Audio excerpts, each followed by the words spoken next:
Боже, халилуя, святи Отче, Боже мой, ние ти благодарим за днешния ден, Татко, велики, защото ти си всемогъщ Бог.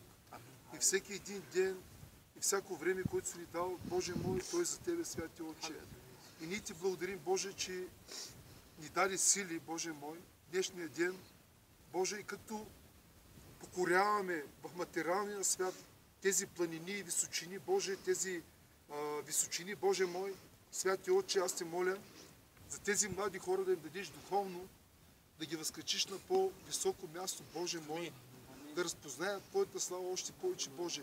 И аз те моля за всеки един от тук, на това място, Боже мой, Боже, за лидер, да го заемеш ти за лидер за Тебе, Боже мой, святи Отче, за да може да стане съд за Тебе, Боже, съд, който да говори за Тебе, да живее за Тебе, Боже мой, да работи за Тебе, Боже мой.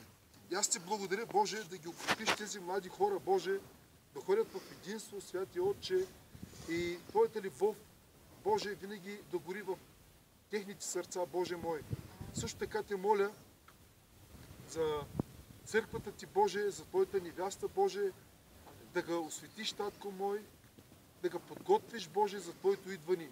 И тези неща, които ги правим, Боже мой, макар че ги правим в материалния свят, ние знаем, че всяко нещо е свързано с духовното, Боже.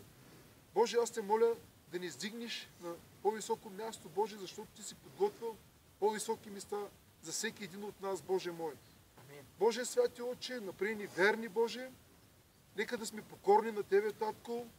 Нека да си подаваме почет един към друг, Боже, не да се изявяваме, Боже мой, защото Ти си нашата стойност, Ти си нашия живот, Боже, Ти си нашата надежда. Изпълвай навинаги с Твоя дух, Боже мой, и винаги да бъдем в единство, Боже, защото единството е сплотяване от Твоя дух, Боже мой, защото любовта е тази, която сплотява, Боже мой. Амин. И ние Ти благодарим за сега, Боже, за днешното време, че сме заедно, Боже мой, че Ти си с нас, Татко, че Твоето присъствие, Боже, Твоето помазание, Боже, святи Отче, аз Те моля, Боже, и Ти благодаря. Благодаря Ти за всичко, Боже мой, защото Ти си превъзвишен Бог, Ти си над всичко, Боже. Укрепи всеки един от нас, Боже. Никога да не се връщаме назад, Боже.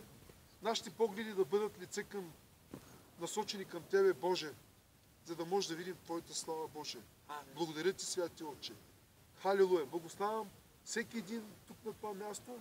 Благославям Твоята църква, пасторските семейства, Боже мой, семействата в църквата, Боже, всичките деца, Боже, родителите ни, Боже, святи Отче. И Ти молим за по-високи места, Боже. Халилуя! Амин, святи Отче! Халилуя! Амин!